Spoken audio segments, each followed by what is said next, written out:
I'd like to get he and George Kittle in a really small room and let them just have an excitement off. How about a staring contest? Right. That would last 28 minutes. I mean, both of them have what John Madden used to call linebacker eyes. Yeah. Like they look at you and they're just like, man, those lids look like they're about to climb through the ceiling of whatever room you're in. And they both have that heavy look of crazy to right. them. Yeah. Like, I mean, you never know. You never know what might happen. Did you see the clip of George Kittle saying exactly what would take place and how he was going to be on the podium? And he said, "I told you." And then they have the clip of him saying in the second quarter how, I'm going to say after the game how it was real cool that the Lions had the lead, but here we are at the end. Yep. He kept saying, that actually wasn't my favorite part because he kept saying that. I can't wait to the end of the game where I can say, boy, not going to lie, back in the second quarter, you had us. And so he speaks that into existence, but the whole video shows how many times he did that. Right. And there was one time where he went over to Brock Purdy and he said it. And Brock kind of looked at him like, I think I'm going to throw up. And George realizes it. And he immediately sort of pops out of my joke that I'm like running material with everybody. But he notices that Brock looks down. Brock's response was, okay. Yeah. Brock just is like, it was almost like, dude, all right, dude. Do you know when you talk to when someone talks to you when you're like nauseous? Dude, don't talk to me. Like I'm going to, right? Don't talk to me. I'm going to puke. Yeah, it was last week, actually, on the show. Thank you. That's what it looked like with Brock. He was just like, great. Thanks for the joke. I'm not happy right now. And George pops out of it and goes, keep having fun. You're the guy. And that's the stuff, man. Yeah. That's the stuff that every human needs when you need it.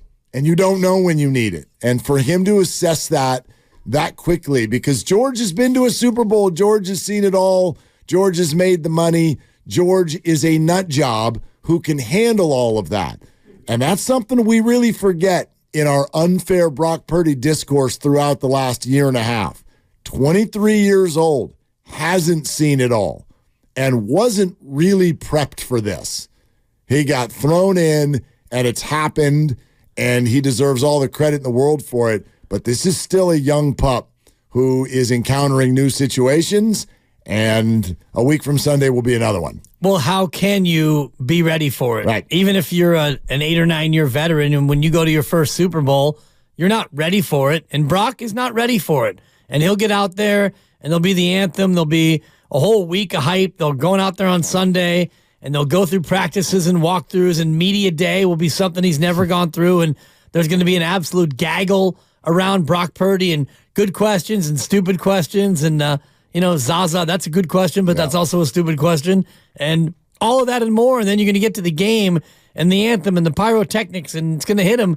I'm in the Super Bowl. I'm quarterbacking the Super Bowl. So there's going to be some of those moments of course, he's not ready, right, Mark? I mean, he's never done it. Mahomes would be like, huh. Yeah, February. Exactly. This is what we do. This is what we do in February. Second weekend in February. I don't make plans. Yeah. Yeah. And that's the other thing. He's not just doing all those things you described. He's doing it against Patrick Mahomes. Right. I mean. Well, just to do it, I think about any championship game when you're a starting pitcher and you're going to start a game in the World Series. It's like, oh, my God, I'm starting a game in the World Series. But that's still not the Super Bowl. That's not, and it's one best of 7, and, you come out, you get cuffed around or whatever, you last an inning in the third, and it's a bummer, but maybe your team picks you up, and we'll get them tomorrow because it's only game 1. This is the Super Bowl. And you're going to have, 500 million people watching worldwide or whatever the number is. It's an astronomical number. And Taylor Swift in the house and Usher at halftime. And this is something that nobody's ever experienced unless you've done it. I don't know how you keep your wits about you when you start to describe and really think about it. Right. You know what I mean? It's like Will Clark's first at bat. You know what I mean? You get to the major leagues and you're like, oh my God, everything about this moment. Here's my first at bat. And you strive to the plate, dig into the batter's box, and then look up and Nolan Ryan is staring at you. Like that's this. Except for this time, as you said, 500 million people are watching, Right, as right. opposed to just Giants fans who are like, I like this rookie. Let's see what happens. And what happened in that at bat, Mark? Yeah, he homered Go straight on. away to center field on the second pitch. The thrill. In the freaking Astrodome where you didn't hit home runs to straightaway center field. And you're hoping that Brock Purdy handles his first whatever the exact same way. But, like, the only pressure that goes down is the fact that I now think we've arrived at a spot where if he loses, it's not embarrassing now.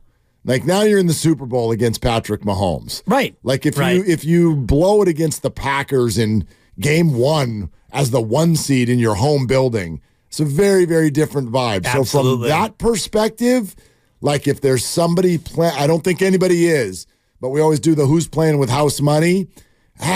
To a degree, it's not Kyle, but it is a little bit Brock. Sure. It's a little different for those two. I like that way to break it down because it's not Kyle. And if you want to talk definitely about not Kyle. who's under the most pressure, coaches, players around the horn, it's Kyle Shanahan. Agreed. And it's not close. Agreed. Because Andy's, how many do I have? They've done it. I can't even remember how many of these things I have. And Mahomes, even if he doesn't win it and get closer to Brady, well, I'll try it again next year. I guess we have a pretty good team and I like where we are. And Travis gets to go home with Taylor and be the second most popular person in his household. And Brock's a pup, and McCaffrey and Kittle and all the rest of them. Trent might have some pressure because he's nearing the No end doubt. of it. But all eyes on Kyle Shanahan Wow. because if he loses, just like New England and Atlanta when you blew the 28-3 lead. Well, if he has a it lead. all comes. If he has a lead. Even if it doesn't, they all come out of the woodwork. They can't win the big one crowd. There's a piece of me, and this is like the cosmic sort of thought. There's a piece of me that's like, of course the Niners are going to be leading in the fourth quarter. 28-3. Not 28-3. That's the way the world works. Like, the world's going to give this to us again. Can you do it this time? Maybe 17-10. Yeah. Not a big lead, but a lead. Bit of lead. Another Super Bowl lead. And Patrick has the ball. Oh, don't. How you going to do this time, coach? 3rd and 11. 3rd and 11 from midfield. Here comes Nick Bosa. He gets held again. Rashi Rice instead of Tyreek Hill. But this time, Dre Greenlaw bats it up in the air. And Fred Warner picks it, takes it the other way. I don't know. Or maybe another floater is going to land in the lap of a safety and he's going to drop it again. Oh, I have no God, idea. Mark. Stop it. Where's the Hunter Pence energy? We're speaking things into existence here on Willard and Dibs. I'm telling you that the Niners are going to lead in the fourth quarter because that's the way the world works. Yeah, feels like that. I mean, that makes sense. And, if it really works that way, then Mahomes drives them down and they score. And now they're either up 1 or it's a tie game. And okay, Brock. Yeah. Okay, you want your Hallmark movie? Sure. You want this thing to be a horror film, or do you want it to be a rags to riches Disney story? I mean, what are we doing here? I do think that Brock is going to have plenty of chances to be the hero, but I also defend what you're saying in terms of Brock as the GOAT. Even if he goes out and has a game like he did against Baltimore, I don't think you can. I won't look at Brock and say, well, that wouldn't be good. No. That would not be good. It would be a bad end to the story. It wouldn't be good for the movie either. Yeah, I'm with you. But yes, like he got back to the NFC title game and won. Right. And now he won down 24-7 at the half. Yeah, exactly. And I love that, you and Lucas were relating what Kittle said exactly to him because there's going to be a whole lot of that over the next 12 days. Like, doubt. Brock, just go have fun. We got you. You're the guy. And it's just football. Don't worry about the hundreds of millions of people watching. Just go play football. Throw it to me. I honestly, just throw it to me whenever you're in doubt. Totally. I do think that he actually, to borrow a phrase from Steve Wilkes, he's built for this. I think Brock handles that well. What I don't think he handles well is losing. I think that, you know what I mean? I think he's very, very intense. I think he's all the things that he doesn't look like.